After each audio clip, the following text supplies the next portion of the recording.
বাতাসে বহিছে প্রেম, নয়নে লাগিল নেশা, কারাজে ডাকিল পিছে, বসন্ত এসে গেছে। শীতের বিদায়ী অভিবাদনে বসন্তের অভিষেক, প্রাণে খুশির হিল্লোল, ফাগুন হাওয়ায় ভালোবাসার বাংলাদেশ গড়ার প্রত্যয়। সবাই একই রকম শাড়ি পরে সুন্দর সুন্দর ফুল কানে গুজে যেভাবে আসে, এটা আসলে দেখতেই ভালো লাগে। আজকে যখন এখানে এসেছি মনে হচ্ছে যে বাংলাদেশকে নতুন করে খুঁজে পাচ্ছি। ফাল্গুন একই সাথে ভ্যালেন্টাইন্স ডে সব মিলে খুব ভালো লাগছে। নির্বাচন ব্যাহতের চেষ্টা চলছেই, অভিযোগ মির্জা আব্বাসের। যেন তেন নির্বাচন চায় না জামাত, নরসিংদীতে দলের আমির।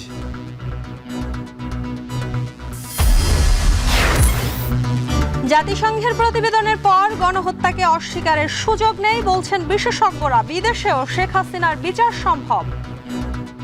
সর্বোচ্চ আন্তর্জাতিক সংস্থা বলেছে যে উনি মানবতা বিরোধী অপরাধের সাথে জড়িত ছিলেন।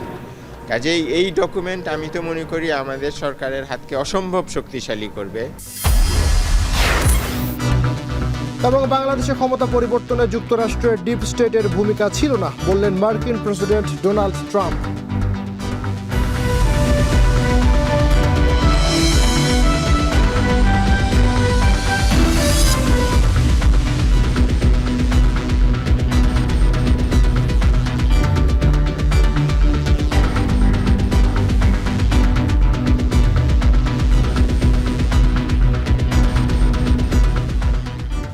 শুনছিলেন শিরোনাম। স্বাগত শান্ত বাজারে। পুরো আয়োজনে আপনাদের সঙ্গে আছি আমরা দুজন, আমি শম্পা বিশ্বাস এবং আমি নাইম আবির। শম্পা, পুরো ঢাকা শহর তোমার মতোই বাসন্তী রঙে সেজেছে এবং এই যে পুরো ব্যস্ত নগরী, ঢাকা বিশ্ববিদ্যালয় থেকে বকুলতলা থেকে একেবারে যদি অমর একুশে বইমেলার কথা বলি, তাহলে পুরো শহর জুড়েই কিন্তু বাসন্তী রঙের একটি আমেজ বিরাজ করছে। আবির, তোমাকে ফাল্গুনের শুভেচ্ছা। আবির, আজ কিন্তু আরও একটি দিন, সেটি হচ্ছে বিশ্ব ভালোবাসা দিবস এবং এই ভালোবাসা দিবসেও রাজধানী বর্ণিল হয়ে সেজে উঠেছে। যারা তরুণ প্রজন্মের আছেন তারা প্রত্যাশা করছেন এই যে জুলাই অভ্যুত্থান হলো, সেই আবহে নতুন করে ভালোবাসার বাংলাদেশ গড়ে উঠবে। এটি আমাদের হাতে একটি প্রতিবেদন রয়েছে যেটি তৈরি করেছেন সহকর্মী শাহাদাত অভ্র। আমরা দেখে আসবো সেটি।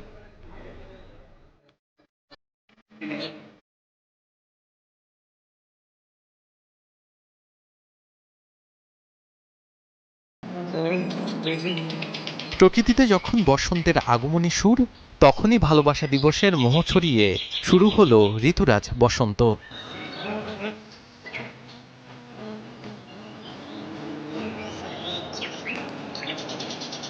প্রকৃতি সেজেছে রঙের মোহনায়, ফুলে ফুলে সোনালি স্পর্শ, ফুলের মৃদু সুবাসে মাতাল দিগন্ত, ঝংকার তুলেছে বসন্তের বীণায়।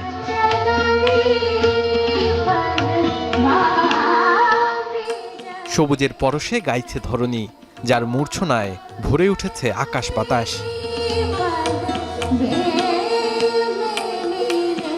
ফাল্গুন প্রকৃতির নবজাগরণের ঋতু, প্রেম ও সংগ্রামের প্রতীক। তাকে বরণ করে নিতে ব্যস্ত এই নগর।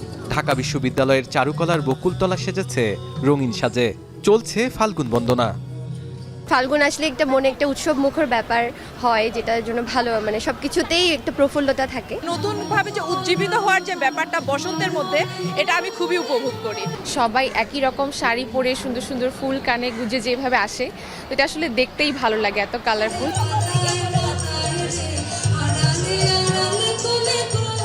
বসন্তের আবহে মাতোয়ারা তরুণ তরুণী সহ সব বয়সী মানুষ। শিশুদের নিজেদের সংস্কৃতি সম্পর্কে ধারণা দেয় এই বসন্ত উৎসব। তাই তো তাদের নিয়ে এমন আয়োজনে এসেছেন অভিভাবকরা। এই যে প্রোগ্রামটা, এটা আমরা চমৎকারভাবে উপভোগ করি। বাচ্চাদের দেখলে তো এমনি আনন্দ লাগে, এই যে পরিবার সহ বাচ্চারা আসছে, এটা দেখতে আরো বেশি ভালো লাগছে। আমার এখানে এসে খুব ভালো লাগছে। আমি এখানে সকালবেলা এসেছিলাম। আয়োজকরা বলছেন বৈষম্যহীন সমাজ গঠনে এ ধরনের বসন্তকে বরণ করে নেওয়ার মতো আয়োজন প্রয়োজন। বৈষম্যহীন সমাজটা যেন অধরা না থাকে, এটি হবে প্রত্যাশা। আর কোনো ব্যত্যয় ঘটেনি, প্রকৃতিতে কোনো ব্যত্যয় ঘটেনি, আমাদের অনুষ্ঠানের কোনো ব্যত্যয় ঘটেনি। সবাইকে মিলে আমরা উৎসবটা পালন করছি। ফাল্গুন বাংলা প্রকৃতিতে এক অনন্য ঋতুতে পরিণত হয়েছে। এই ফাল্গুন শুধুমাত্র ঋতু বৈচিত্র্য কারণ নয়, আবেগ, অনুভূতি ও নানাবিধ সাহিত্যের কারণে এটি একটি সমৃদ্ধ অধ্যায়ে পরিণত হয়েছে। আজকে ফাল্গুনকে বরণ করে নিতে পুরো শহর যেন বাসন্তী সাজে রূপ নিয়েছে, আর এই সাজের সাথে মনেও যেন রং লেগেছে সবার। বইমেলাও সেজেছে ফাল্গুনের সাজে। ভালোবাসার প্রকাশ, বসন্তের প্রকৃতি কিংবা ফাল্গুনের বিপ্লব সবকিছুই মিলছে নতুন বইয়ের এই প্রাঙ্গণে। জুলাই গণঅভ্যুত্থান পরবর্তী যে কোনো কালচারাল প্রোগ্রাম আমাদেরকে বাড়তি আনন্দ দেয়। আজকে ছুটির দিনে পাঠক সমাগম আপনি দেখতেছেন, খুবই উৎফুল্ল জনগণ। বইমেলায় এসে অনেক ভালো লাগছে, আর বিশেষ করে ফাল্গুন একই সাথে ভ্যালেন্টাইন্স ডে সব মিলে খুব ভালো লাগছে। প্রেম তো একটা অংশ, তারপর বিপ্লব, বিদ্রোহ সবকিছুই আছে আসলে ফাল্গুনে। তরুণদের মুখে উঠে এসেছে ফাল্গুনের বিবরণ। ফাল্গুন এখন যেমনি প্রেমের তেমনি সংগ্রাম ও নতুন দিনের সূচনারও প্রতীক। শাহাদাত অফরো, এখন, ঢাকা। সব আমরা একেবারে সারা দিনভর ঢাকায় কি হলো শাহবাগে ঢাকা বিশ্ববিদ্যালয়ে প্রতিবেদনে সেটি দেখছিলাম। তবে সন্ধ্যা নামবার পরে ঢাকার অবস্থা কেমন, কিভাবে বসন্ত বরণ হচ্ছে সবকিছু জানতে চাই। আবির, ঢাকা বিশ্ববিদ্যালয়ের বকুলতলা থেকে বইমেলা সবখানেই কিন্তু এই ফাল্গুন এবং ভালোবাসা দিবসের আমেজ রয়েছে। এ বিষয়ে আমরা বিস্তারিত জানবো। আমাদের সঙ্গে যুক্ত হচ্ছেন শাহবাগ থেকে সহকর্মী সাজিদ আরাফাত এবং বইমেলা থেকে যুক্ত হচ্ছেন সহকর্মী তানজিলা খান মিম। আমরা প্রথমেই যাচ্ছি সাজিদের কাছে। সাজিদ, এই যে বসন্ত, সেই সঙ্গে বইমেলা এবং ভালোবাসা দিবস সব মিলিয়ে সন্ধ্যার দিকে রাজধানীর পরিস্থিতি কেমন দেখছেন?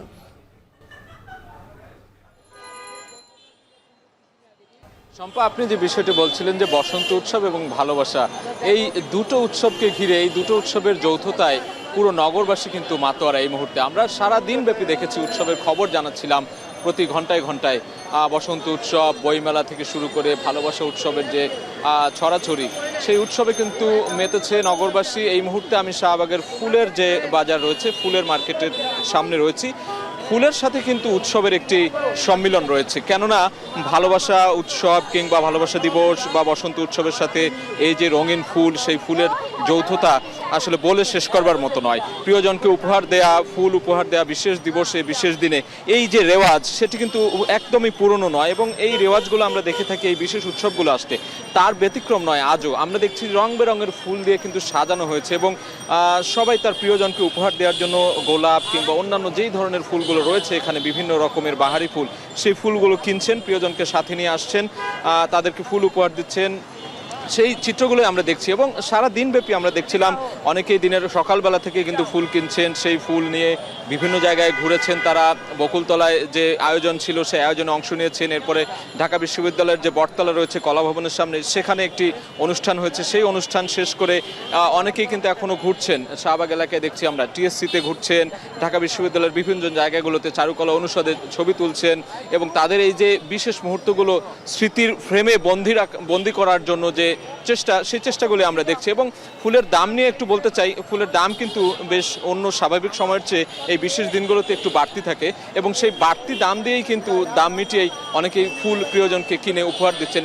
এই জায়গাটিতে তারা কিন্তু মোটেও কৃপণতা করছেন না, কেননা একটু বাড়তি দাম দিয়ে হলেও প্রিয়জনের মন রক্ষার্থে এই যে তাদের যে চেষ্টা, সেই চেষ্টার কিন্তু কোনো কমতি নেই। এবং সন্ধ্যার পর থেকে এখানে আমরা বেশ ভিড় দেখছি, এবং সারাদিনই কিন্তু ভিড় ছিল।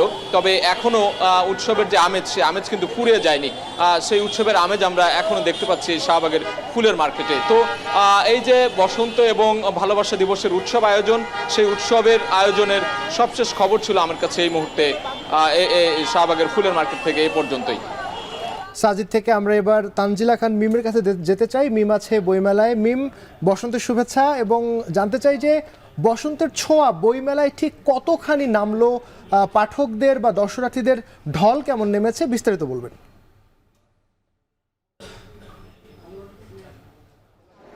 আবির, আপনাদের দুজনকেও বসন্ত এবং ভালোবাসা দিবস দুটোরই শুভেচ্ছা জানাচ্ছি। আপনার মনে আছে নিশ্চয়ই একটি কথা, আসছে ফাগুনে আমরা দ্বিগুণ হব।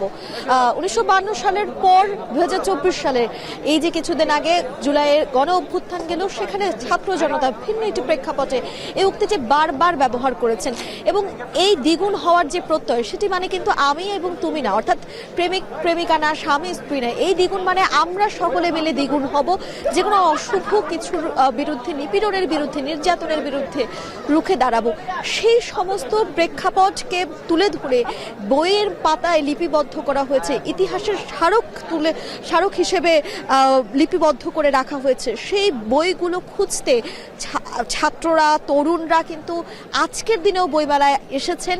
এবং আমি যদি একটু বলি যে ঢল নেমেছেন, কারণ বসন্ত আর ফাল্গুনের একটা আবহ তো সকলের মাঝেই আছেন। সেই জায়গা থেকে সকলে আসলে ঢাকা বিশ্ববিদ্যালয়ের সকাল থেকে যে চারুকলার বসন্ত বরণ আয়োজন, সেই বসন্ত বরণ আয়োজনে সামিল হয়ে তারপর কিন্তু যাওয়ার পথে বইমেলায় একটু করে হলেও ঢু মেরে গেছেন। সকাল 11টা থেকে বইমেলা শুরু হয়েছে, আজ 7:30 পর্যন্ত বইমেলা চলবে, যেহেতু রাতে শবে বরাতের নামাজও রয়েছে। সেই জায়গা থেকে বাংলা একাডেমি এই সিদ্ধান্ত নিয়েছে আজ 7:30 পর্যন্ত মেলা চলবে, 7টার পর আর নতুন করে কাউকে ঢুকতে দেওয়া হবে না। তবে এখনো পর্যন্ত এত পরিমাণ মানুষ রয়েছে, একে তো ছুটির দিন, তার মধ্যে এই যে একটা উৎসবের আমেজ, ফাল্গুন রয়েছে, ভালোবাসা রয়েছে, সবকিছু মিলিয়ে সকলে মিলে আসছেন, নতুন নতুন বই কিনছেন, প্রিয়জনকে বই উপহার দেওয়ার চেষ্টা করছেন, কারণ একটা বই সারা জীবনের স্মৃতি হয়ে থাকবে প্রিয়জনের কাছে। তাই ভালোবাসা দিবসে অন্য কিছুর আগে সেটা কেন বই হবে না? সেক্ষেত্রে কেউ কেউ নিজে নিজেই পছন্দ করে কিনে দিচ্ছেন, যার প্রিয়জনকে নিয়ে আসতে পারেননি, কেউ আবার প্রিয়জনকে নিয়েই এসেছেন যে সে কোন জনরার বই পড়তে পছন্দ করে, সেই বইগুলো উপহার দিতে।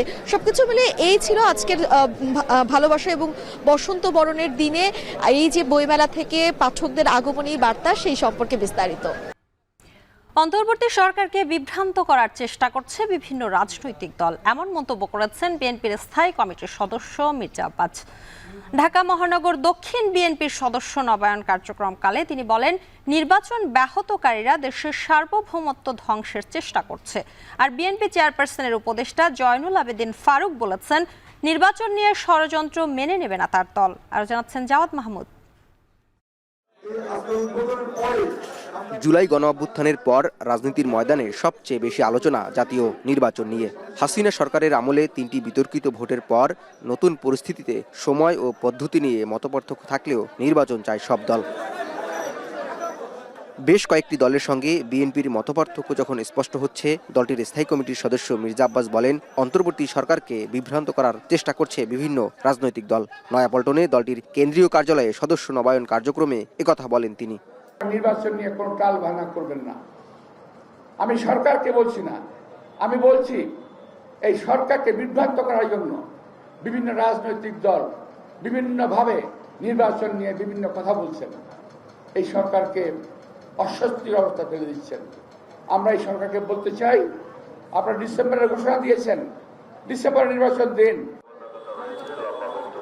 এদিকে জাতীয় প্রেস ক্লাবের সামনে মুক্তিযুদ্ধের প্রজন্ম আয়োজিত সমাবেশে দলের চেয়ারপারসনের উপদেষ্টা জয়নুল আবেদিন ফারুক বলেন, অন্তর্বর্তী সরকারকে সমর্থন করলেও নির্বাচন নিয়ে ষড়যন্ত্র মেনে নেবে না তার দল। যখন ইন্টারিয়াম গভর্নমেন্ট সুনাম অর্জনকারী ডক্টর ইউনূস বাংলাদেশে নভেম্বর অক্টোবরে একটা নির্বাচনের দাবি কথা বলা শুরু করলেন, তখনই আবার আপনাদের মুখে রাম রাম আবারও শুনি কি স্থানীয় সরকার নির্বাচন, কিসের ইঙ্গিত? একই দিনে রাজধানীতে স্বৈরাচার প্রতিরোধ দিবসের সমাবেশে সব ষড়যন্ত্র মোকাবেলা করে সকল রাজনৈতিক দলগুলোকে ঐক্যবদ্ধ থাকার আহ্বান জানান বিএনপির আরেক নেতা আমানুল্লাহ আমান। দ্রুত একটি নির্বাচন দিয়ে জনগণের সরকার কায়েম হবে এবং জনগণ এই সরকার পরিচালনা করবে, এটাই আজকে জনগণের প্রত্যাশা। সেই অনুযায়ী অন্তর্বর্তীকালীন সরকার কাজ করছেন, আমরা তাদের সহযোগিতা করতে চাই। দ্রুত নির্বাচনের আয়োজনের মাধ্যমে চলমান সংকট দূর করতে অন্তর্বর্তী সরকারকে সব ধরনের সহযোগিতার কথা জানায় দলটির নেতারা। জাওয়াদ মাহমুদ, এখন, ঢাকা। বাংলাদেশে অবশ্য নির্বাচন হতে হবে, কিন্তু যেন তেন নির্বাচন চায় না জামাত ইসলামী। নরসিংদীতে জনসভায় বললেন দলটির আমির ডাক্তার শফিকুর রহমান। জামাতে জনসভা ঘিরে নেতাকর্মীদের ঢল নামে নরসিংদীর শাটিরপাড়া কালীকুমার ইনস্টিটিউট মাঠে। দুপুর থেকে মিছিল নিয়ে সমাবেশ স্থলে আসেন দলের নেতাকর্মীরা। এ সময় নানা স্লোগানে মুখরিত হয়ে ওঠে পুরো এলাকা। এ সময় স্বৈরাচার সরকারের বিভিন্ন অপরাধ ও নির্যাতন নিয়ে বক্তব্য দেন জেলা কমিটির নেতারা। পরে দলের আমির ডাক্তার শফিকুর রহমান বলেন, আগামীতে সাম্য ও সুন্দর বাংলাদেশ গড়তে চায় জামাত। খুনিদের বিচার করতে হবে, প্রয়োজনীয় সংস্কার সাধন করতে হবে, তারপরে একটা সুষ্ঠু নির্বাচনও দিতে হবে। যেন তেন মার্কা নির্বাচন এই জাতি চায় না। নির্বাচনের মতো নির্বাচন চায়, সুষ্ঠু নির্বাচন চায়, যেই নির্বাচনে পেশি শক্তি আর কালো টাকার খেলা চলবে না, এমন একটা নির্বাচন আমরা চাই। জাতিসংঘের তথ্যানুসন্ধান প্রতিবেদনের পর মানবতা বিরোধী অপরাধে বিদেশের মাটিতেও শেখ হাসিনা সহ পালিয়ে থাকা আসামিদের বিচার সম্ভব বলে মত দিচ্ছেন আন্তর্জাতিক আইন বিশেষজ্ঞরা। একই সঙ্গে তারা বলছেন, এই তথ্যানুসন্ধান প্রক্রিয়ায় আওয়ামী লীগ দলগতভাবে এবং নেতারা ব্যক্তিগতভাবে অংশ নেয়ায় গণ অভ্যুত্থান দমনে পরিচালিত গণহত্যাকে অস্বীকার করার কোনো সুযোগ রইল না। আরও জানাচ্ছেন আজহার লিমন। জুলাই আগস্ট জুড়ে বিচার বহির্ভূত হত্যাকাণ্ড সহ চরম মানবাধিকার লঙ্ঘনের ঘটনাগুলোর আদৌ বিচার হবে কিনা এমন শঙ্কা আর বিতর্কের বাক বদল করে দিয়েছে জাতিসংঘ সদর দপ্তর থেকে প্রকাশিত এই তথ্যানুসন্ধান প্রতিবেদন। ওই ঘটনার 230 ভুক্তভোগী কিংবা প্রত্যক্ষদর্শী এবং 5 আগস্টের আগেও পরে দায়িত্ব পালন করা 36 কর্মকর্তার সাক্ষ্য, 150টি মেডিকেল কেসের বিশ্লেষণ এবং কয়েক হাজার ছবি ও ভিডিও যাচাই বাছাই করে তথ্যানুসন্ধান দল যে প্রতিবেদন প্রকাশ করেছে তার 5 নম্বর পাতায় আছে এসব সহিংসতায় নির্যাতন চালানো বাহিনী এবং তাদের নির্দেশদাতাদের নাম।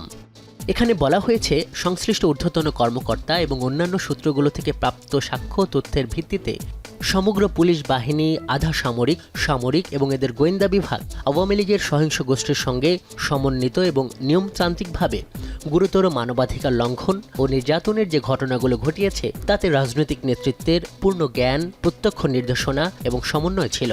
এখানে আরও বলা হয়েছে, তৎকালীন প্রধানমন্ত্রী এবং স্বরাষ্ট্রমন্ত্রী একইভাবে নিরাপত্তা ও গোয়েন্দা স্থাপনাগুলোর সঙ্গে সমন্বয় সাধন করেছেন। ওই ঘটনার সময় উভয়ই মাঠ পর্যায়ে পরিস্থিতি নিয়ে নিয়মিত প্রতিবেদন পেতেন। প্রতিবেদনের 74তম পাতায় এসব অপরাধকে মানবতা বিরোধী অপরাধ হিসেবে সাব্যস্ত করা হয়েছে। এখানে বলা হয়েছে, OHCHR এর কাছে যুক্তিসঙ্গত কারণ আছে এটা বিশ্বাস করতে যে হত্যা, নির্যাতন, অন্যান্য অমানবিক কর্মকাণ্ড সহ ক্ষমতায় টিকে থাকতে বিগত সরকার তাদের দমননীতির আওতায় বিক্ষোভকারী, সম্ভাব্য বিক্ষোভকারী, বেসামরিক নাগরিকদের ওপর পদ্ধতিগতভাবে যেসব অমানবিক কর্মকাণ্ড ঘটিয়েছে তা মানবতা বিরোধী অপরাধ। এর 3 নম্বর পাতায় এসব অপরাধ তদন্তের তাগাদাও দেওয়া হয়েছে। বলা হয়েছে, এই গুরুতর মানবাধিকার লঙ্ঘনের ব্যাপারগুলো আন্তর্জাতিক অপরাধ আইনের দৃষ্টিকোণ থেকে উদ্বেগের এবং এটি মানবতা বিরোধী অপরাধ হিসেবে কোন মাত্রার সেটি নিশ্চিত হতে তদন্তের প্রয়োজন।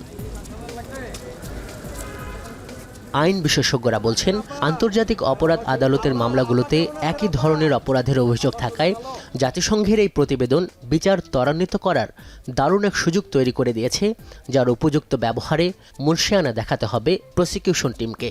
আমাদের দেশে যে বিচার হচ্ছে এখানে এটা খুবই ভালো কাজে লাগবে, কারণ এটা একটা আন্তর্জাতিক এবং আমি সর্বোচ্চ আন্তর্জাতিক সংস্থা জাতিসংঘ, যেটাকে সর্বোচ্চ আন্তর্জাতিক সংস্থাই বলা যায়, এবং ওনারা একটা নিরপেক্ষ তদন্ত করেছেন। এখন আমরা বাংলাদেশে 100% নিরপেক্ষ তদন্ত করলেও এটাকে কিন্তু একটা লেবেল দেয়া সম্ভব। তথ্য যে তৈরির যে প্রক্রিয়া, এখানে কিন্তু আওয়ামী লীগ নিজেও কিন্তু অংশগ্রহণ করেছে। তাদের ফেসবুকের যে পেজ আছে সেখান থেকে বলেছে যে আপনারা এখানে তথ্যগুলো দেন। কিন্তু জাতিসংঘের এই প্রতিবেদন দেশ থেকে পালিয়ে যাওয়া অভিযুক্তদের ব্যাপারে কি কোনো কাজে আসবে? এর উত্তর পাওয়া যায় জাতিসংঘের মানবাধিকার কমিশনারের এই বক্তব্য থেকে। একটা ব্যাপার আলোচনায় আছে, যখন কেউ গুরুতর অপরাধ করেছে কিন্তু দেশের বাইরে অবস্থান করছে তার বিচার নিয়ে।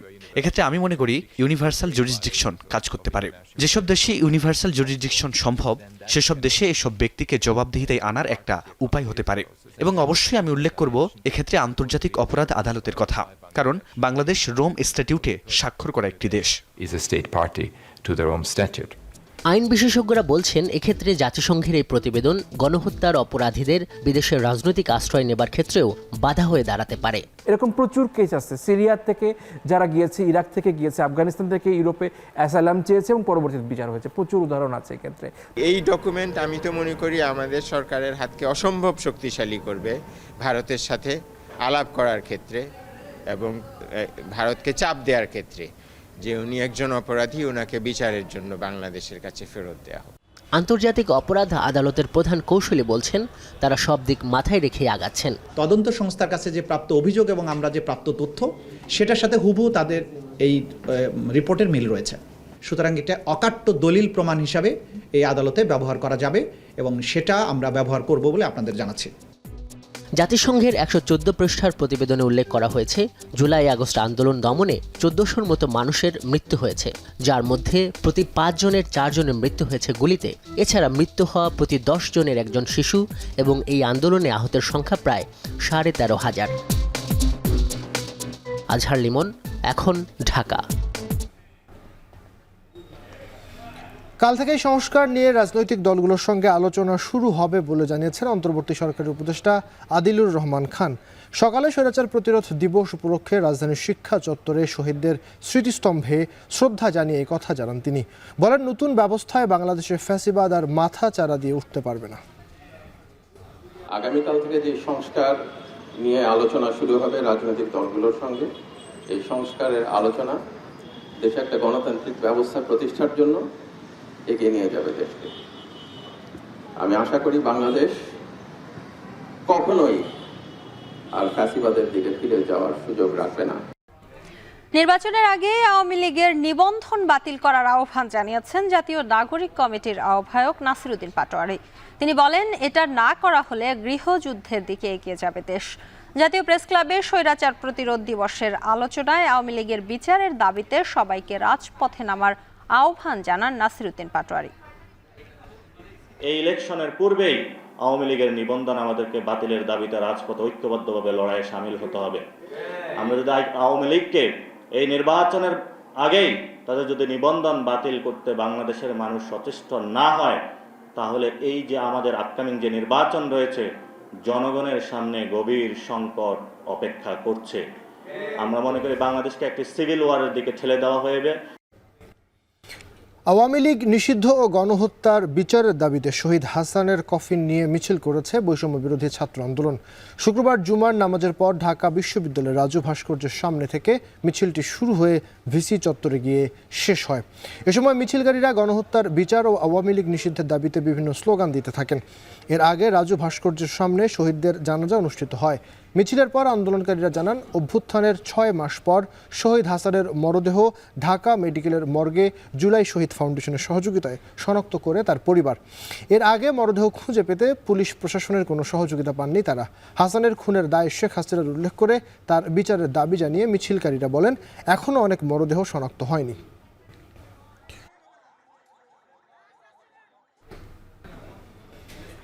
বছর ঘুরে আবার এসেছে মুসলমানদের সৌভাগ্যের রজনী শবে বরাত। এ উপলক্ষে সারা দেশের মতন রাজধানীর বায়তুল মোকাররম জাতীয় মসজিদেও কোরআন তেলাওয়াত, হামদ, নাত ও ওয়াজ মাহফিলের আয়োজন করা হয়েছে।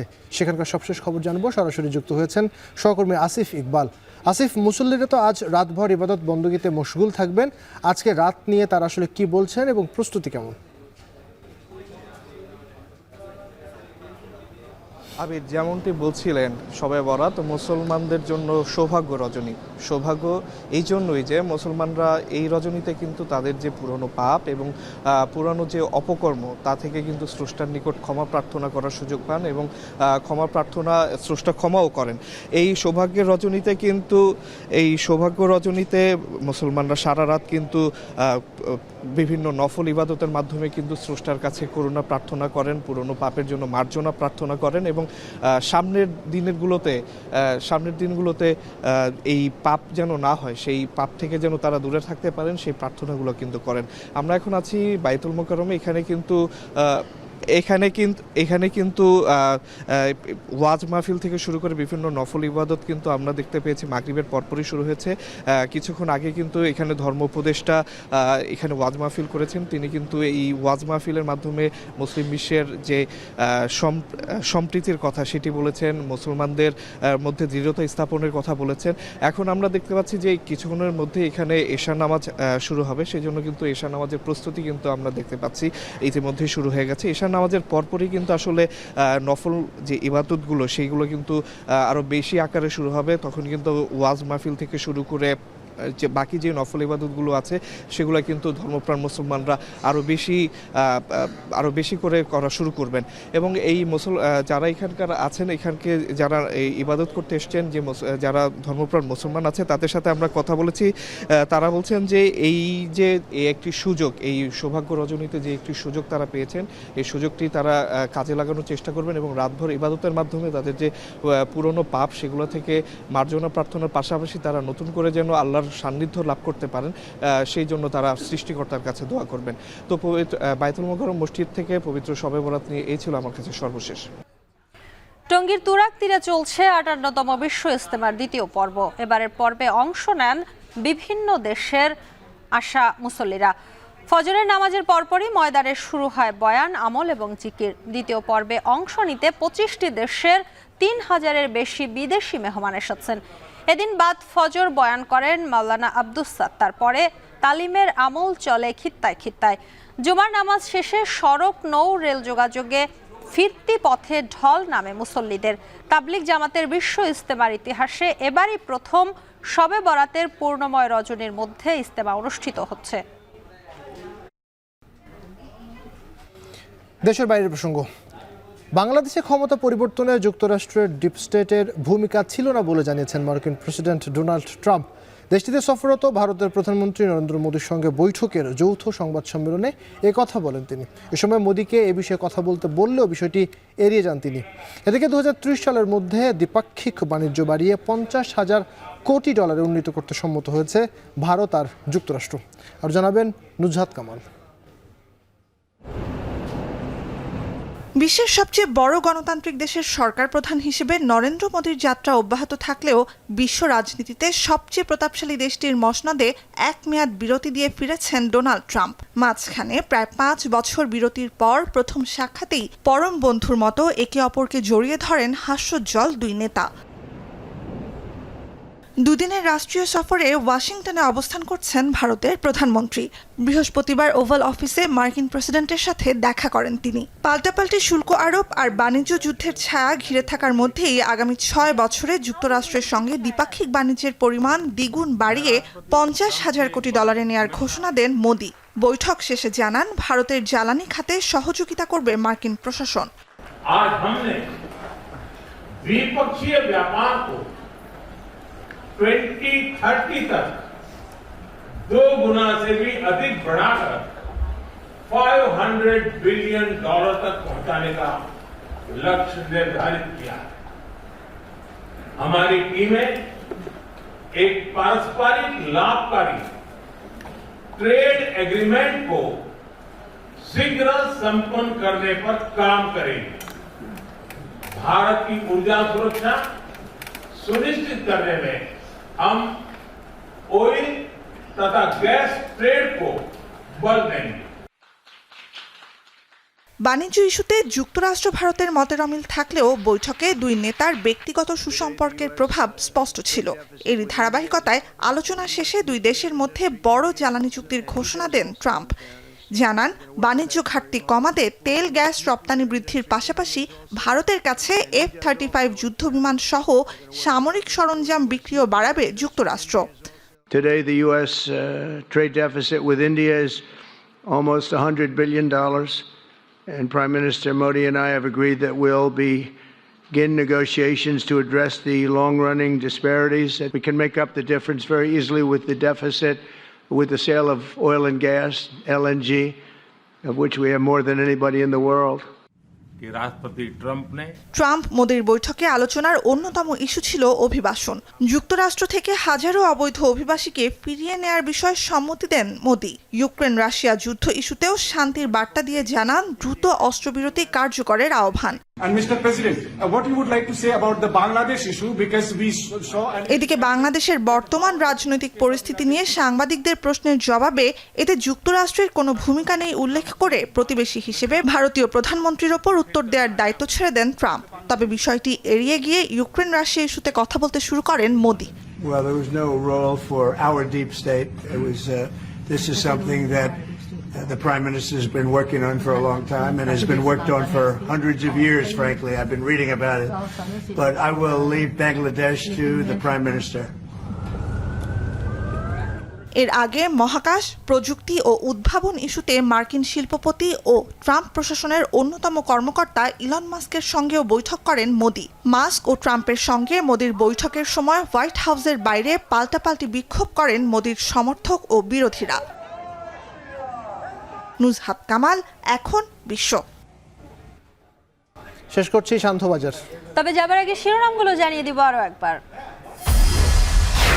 আকাশে বহিছে প্রেম, নয়নে লাগিল নেশা, কারাজে ডাকিল পিছে, বসন্ত এসে গেছে। শীতের বিদায়ী অভিবাদনে বসন্তের অভিষেক, প্রাণে খুশির হিল্লোল, ফাগুন হাওয়ায় ভালোবাসার বাংলাদেশ গড়ার প্রত্যয়। সবাই একই রকম শাড়ি পরে সুন্দর সুন্দর ফুল কানে গুজে যেভাবে আসে, এটা আসলে দেখতেই ভালো লাগে। আজকে যখন এখানে এসেছি মনে হচ্ছে যে বাংলাদেশকে নতুন করে খুঁজে পাচ্ছি। ফাল্গুন, একই সাথে ভ্যালেন্টাইন্স ডে, সব মিলে খুব ভালো লাগছে। নির্বাচন ব্যাহতের চেষ্টা চলছে, অভিযোগ মির্জা আব্বাসের। যেন তেন নির্বাচন চায় না জামাত, নরসিংদীতে দলটির আমির।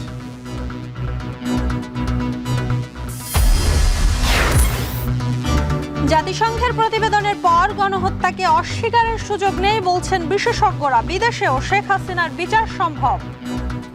সর্বোচ্চ আন্তর্জাতিক সংস্থা বলেছে যে উনি মানবতা বিরোধী অপরাধের সাথে জড়িত ছিলেন।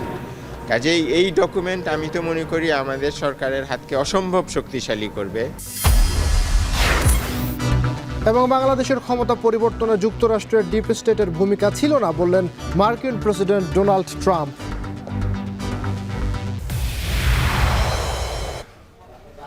শেষ করছি শান্তবাজার। এখন টেলিভিশন ওয়েবসাইটে দেখতে ভিজিট করুন www.ekhon.tv। এছাড়াও ফেসবুকে দেখুন facebook.com/tvtodekhon আর ইউটিউবে দেখুন youtube.com/c/ekhon tv।